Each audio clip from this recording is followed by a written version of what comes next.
इश्क ने ऐसी अजमत न छोड़ी, इश्क ने ऐसी अजमत न छोड़ी, ते ना राह लभदे ना सरकार लभदे।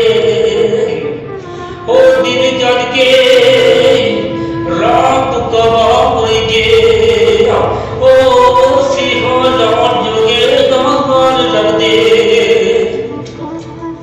जेड़े जिद्या ना मैनू नसीब होए, वो माया कदों फुलां दी याद लभदे।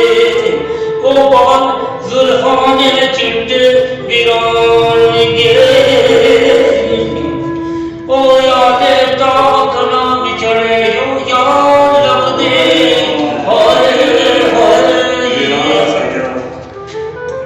जनाब शेर लिखिया अगर जय जमात मैं कोई संगी दोस्त पैर पर कोई नहीं, जय जमात तो सारे नाल नवे दोस्त ते नवे प्यार लालो। यारी कान दी यारी वो बड़ी बैगी पैड़ी, दूध पतिया ते मुल्क पलाओ वाली, वो खाने पीने दी चाली गीतों पैड़ी। एक कदम नहीं तुर दे प्यारे पैदल, वो करदी भूख वे गली लादी पैड़ी। जनाब का आवाज देती आ गया